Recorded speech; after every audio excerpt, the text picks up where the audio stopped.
يشاء ويرحم من يشاء بما يشاء كيف يشاء تعذيبه المسيء عدل وعفوه تفضل ونشهد أن محمدا سيد المرسلين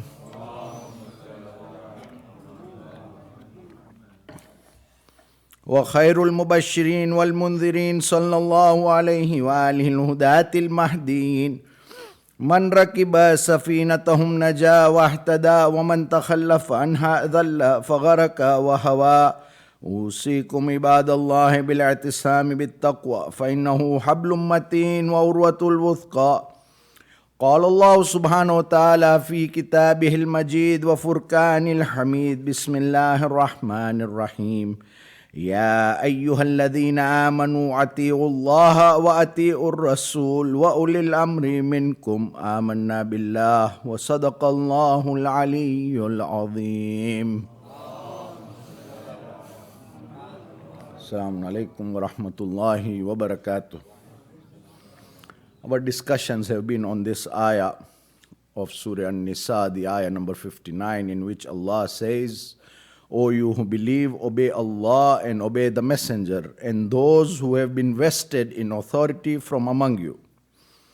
Our discussions of late has been on the obedience, the ita'at of Allah subhanahu wa ta'ala, in which the basic foundation is that we do not only obey Allah but also compulsorily obey all those whom He has ordered to be obeyed. And having discussed the specific obedience to Rasulullah, the next that we began discussing was the obedience to the Ulil Amr.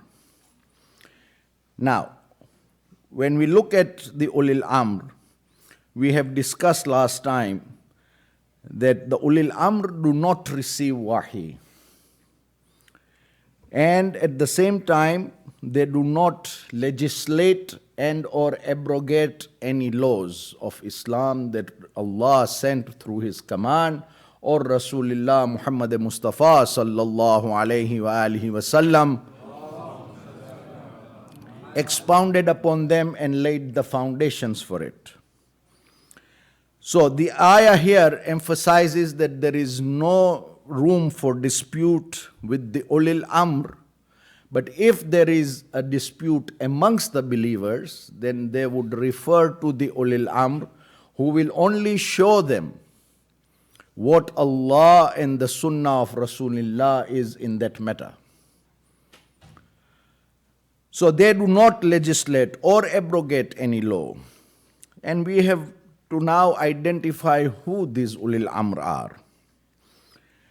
The decisions taken by the Ulil Amr are final. There is no room for any dispute and there is no room for any change or any further discussion in the matter.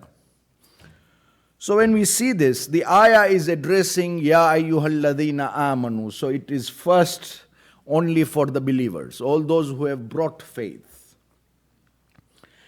And the immediate question is, let us identify who these Ulil Amr are after Rasulullah.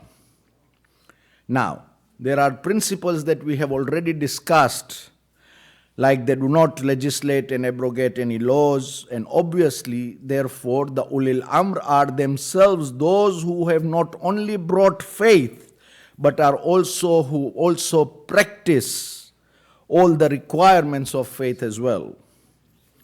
Those who neither violate the laws, nor do they go towards any sin. This is because Allah also says in Surah Dahr, وَلَا تُطِعْ مِنْهُمْ آثِمًا أَوْ كَفُورًا, and obey not from among them a sinner or an ungrateful one. So we have to identify. This identification will give us those who are establishers of the faith, those who are establishers of the laws through Allah's command and the Sunnah of Rasulullah only. So before we pinpoint the Ulil Amr, let us first negate or look at those who do not qualify to be the Ulil Amr. And this discussion is only for us to understand why we believe in what we believe. It is not for any other reason. So first and foremost, the ayah says those who have been vested with authority, not those who assume power. So the kings and the sultans and whatever we call them are not part of this ayah and are not ulil amr. They do not assume power. They are vested with authority. And this authority only comes from Allah subhanahu wa ta'ala and none other. The people cannot elect, select, or have any form of consultation in this matter because they are those who will establish the laws of Allah and therefore are ambassadors of Allah, and we need to understand that as well. So let us begin with the first Khalifa. When we look at the proceedings of the court of Fadaq, but before that, or rather after that, we will discuss that. When we look at Janab Fatimatu Zahra salawatullahi wa salamu alayha, who claimed her property of Fadaq, we can see very clearly that the sitting Khalifa did not fit the requirements of the Ulil Amr. He was confronted many times in that conversation, and we need not go back to that discussion. We have already discussed this previously. When he was confronted with the ayahs of Quran negating his way of understanding the matter, his being unaware of these ayahs and situations disqualifies him. Justice being paramount for the Ulil Amr, the sitting Khalifa had adopted double standards as well. On one hand, he had allowed Jabir ibn Abdullah's single testimony and had also accepted Husseini's virtue of being equal to two witnesses. He rejected the Ahlul-bayt's testimonies despite them being people of the ayah of Tathir. Finally, when he felt cornered by Janab Fatima, he narrated a hadith purported to be from Rasulullah that he had told him that we prophets have no successors and whatever we leave behind constitutes charity.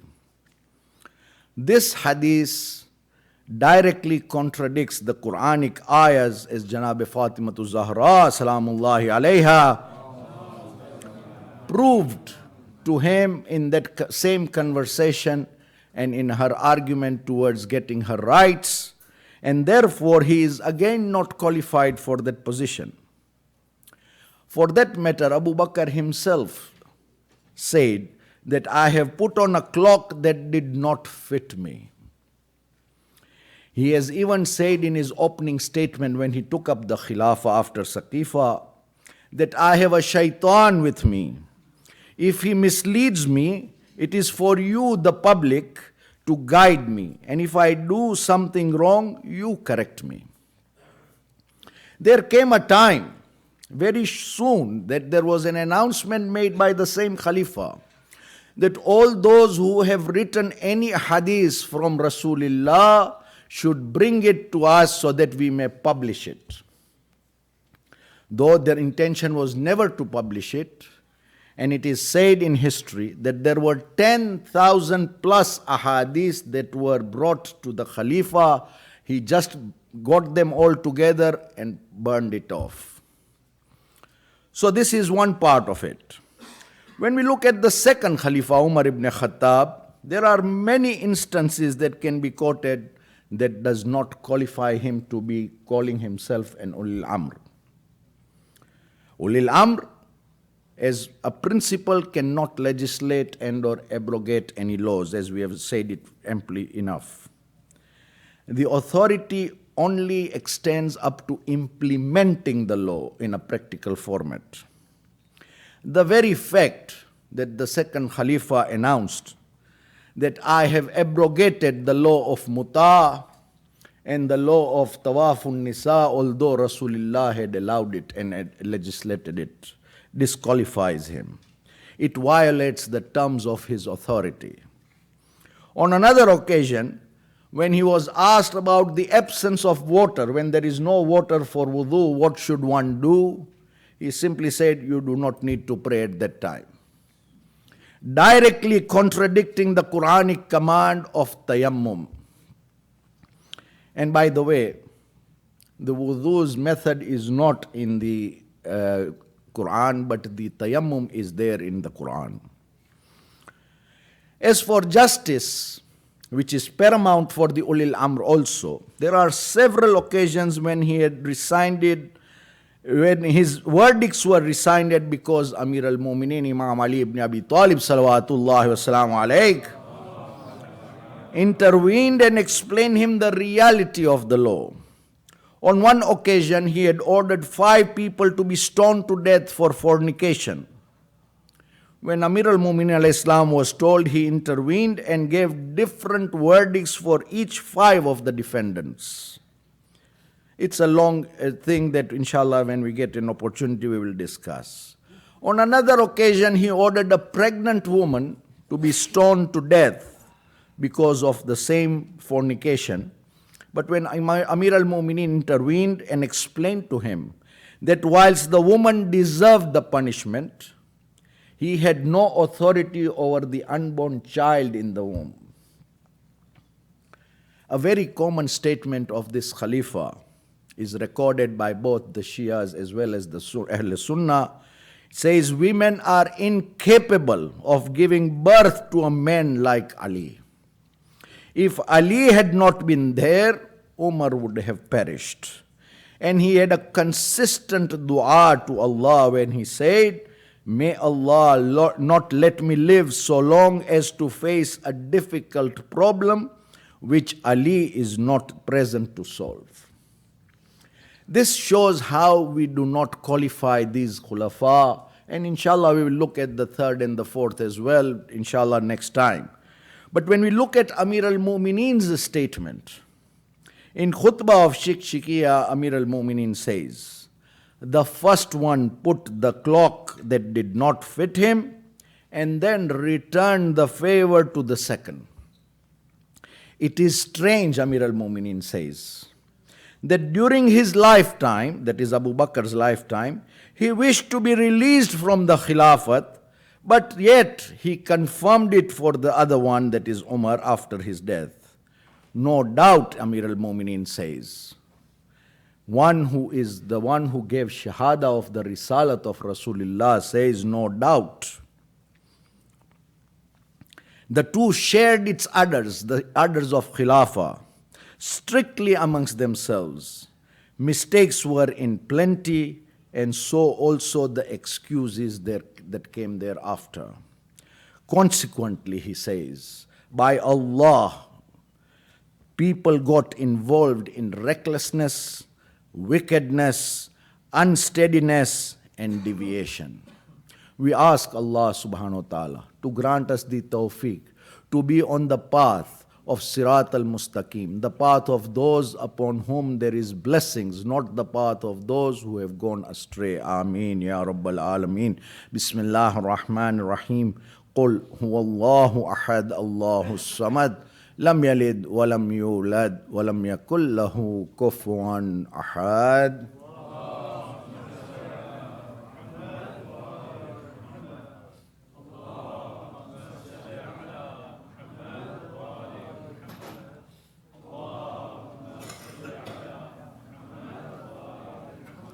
Assalamu alaikum wa rahmatullahi wa barakatuh.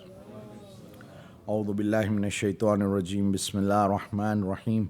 Alhamdulillahi alladhi la ilaha illa huwa al-halimul kareem, ghafiru dhanbi wa qabilut tawb wa huwa al-ghafurur rahim. Subhana man sabakat rahmatuhu ghadaba wa basata al-yadayn bir-rahma. Subhana man lam yukallif nafsan illa duna wus'iha wa afa anis sayyiati wa lam yujazi biha. سبحان من لا يزداد ولا معاصي لعباد الله كرما وجودا وعلى كثرة الذنوب إلا عفوا وصفحا. نشهد أن لا إله إلا هو العطوف على العباد بجودي والأواد على المذنبين بحلمي ونشهد أن محمدا نبيه وحبيبه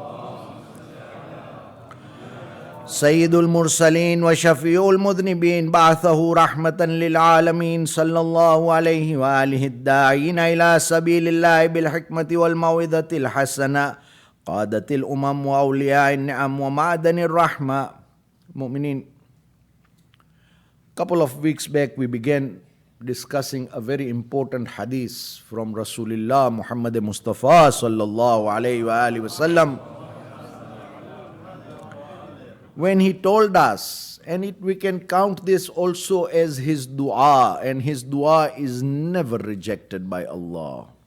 He says that if one has 5 qualities, Allah's rahmah will come upon that individual. And this is, we discussed the first 4 already, that one has to be not dependent upon anyone, sending khair for himself for his akhirah.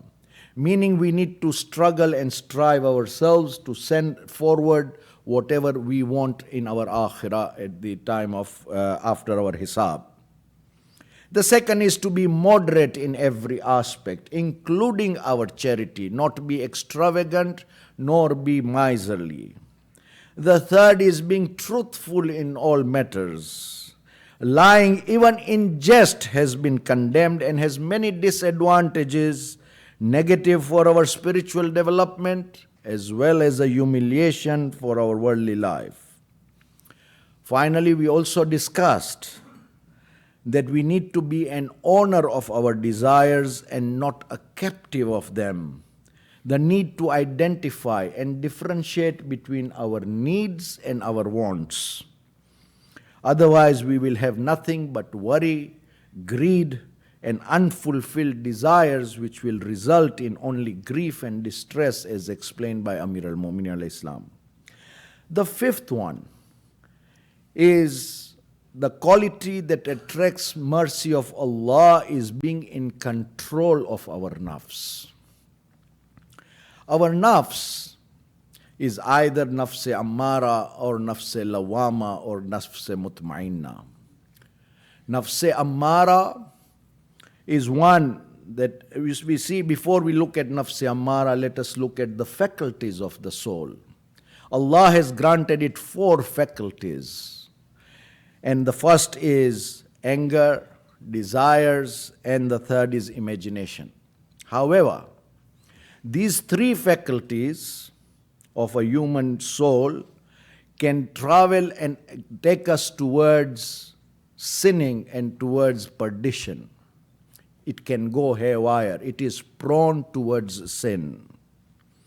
However, Allah subhanahu wa ta'ala has granted us the 4th faculty, which is intellect. And He has also told us that we need to fight in such a way with our souls that our intellect becomes the ruler over all the other faculties of the nafs. This hadith of Rasulullah emphasizes that when we are able to take charge and control of our nafs through our intellect, then we will have mercy of Allah subhanahu wa ta'ala. So let us look at what a worth of a person is. When a person captures and enslaves his own self, the soul, he keeps reins over it, and he does not become a slave of his soul, the complete worth of a person at this point becomes a leadership role, that he becomes a leader of himself and he will be having mercy of Allah subhanahu wa ta'ala. For example, when we look at our own lives, we have to look at when I become angry.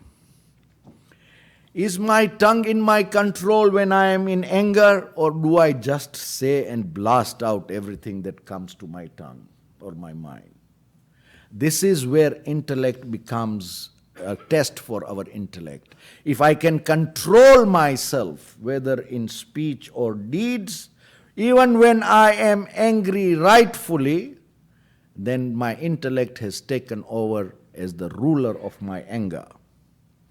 When a person has flames of jealousy, for example, burning inside him when he sees somebody having a better life or something that he wants and cannot get or has not got,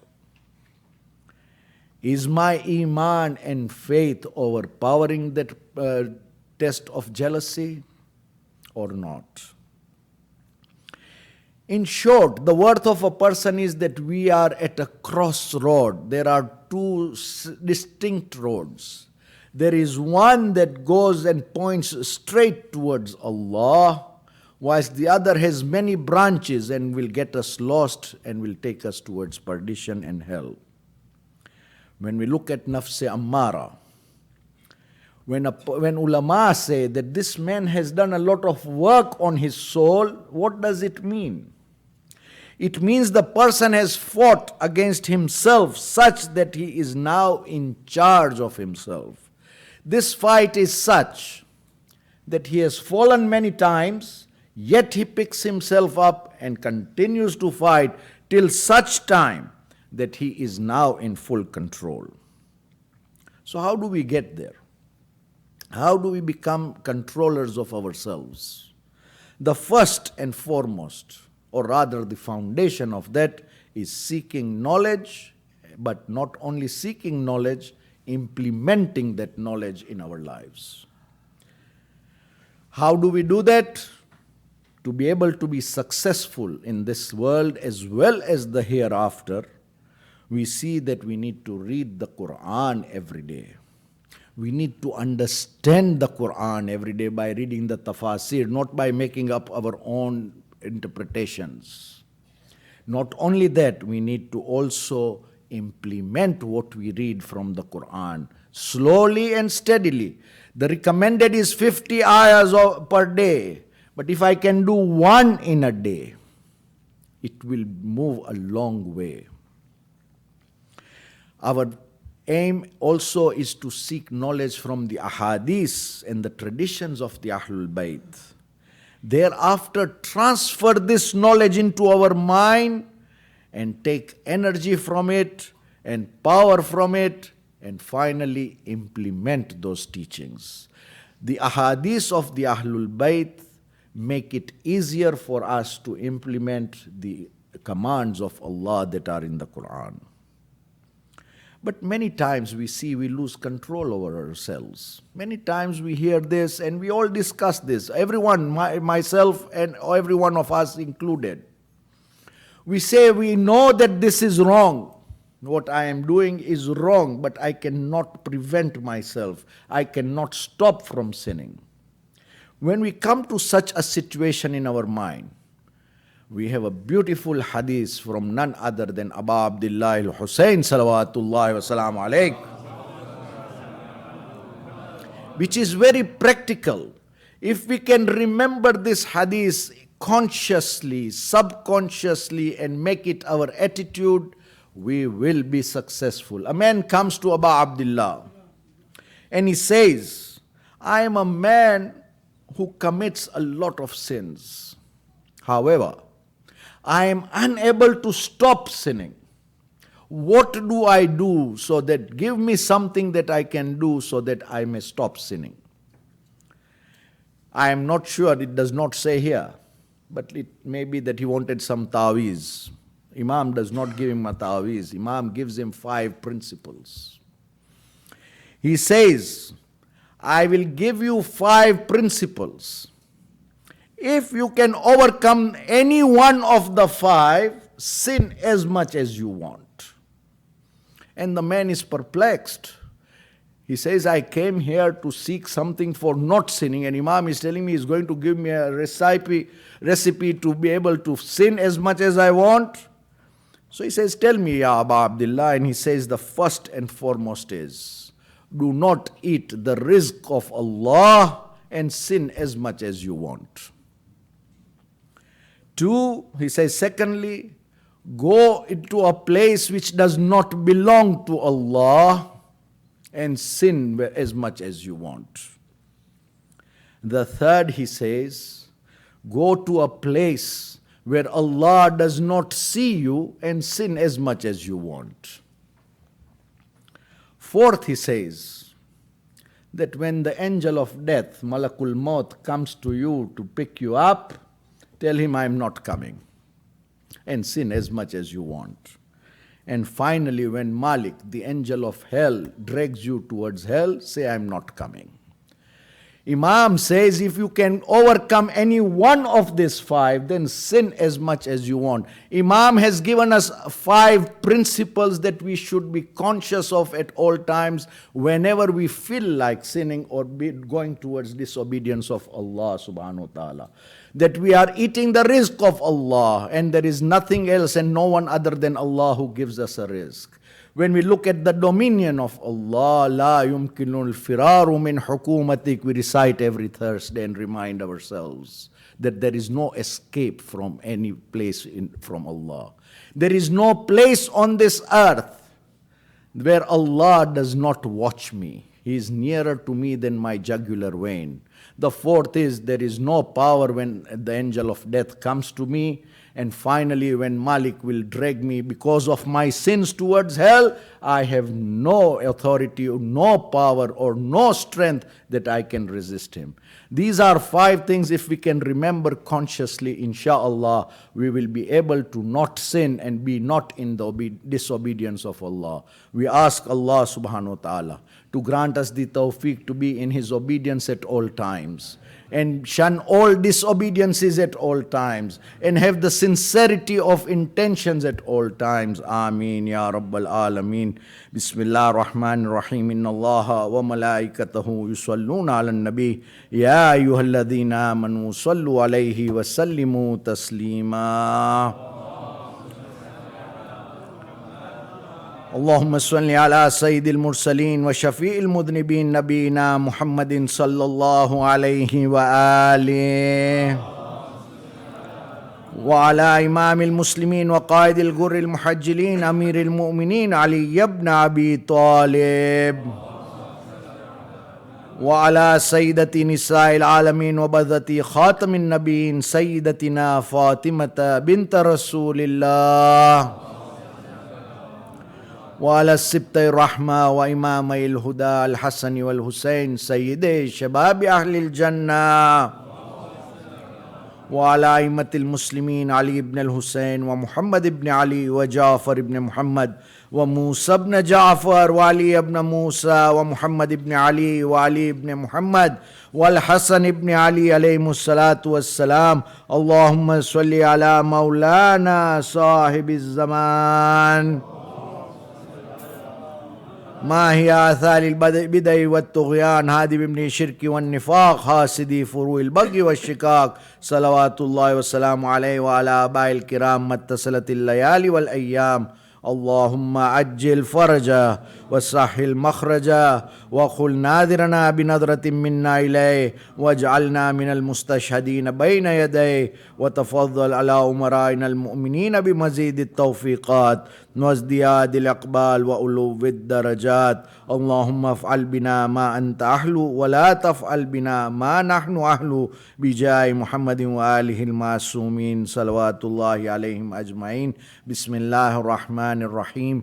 والعصر إن الإنسان لفي خسر إلا الذين آمنوا وعملوا الصالحات وتواصوا بالحق وتواصوا بالصبر.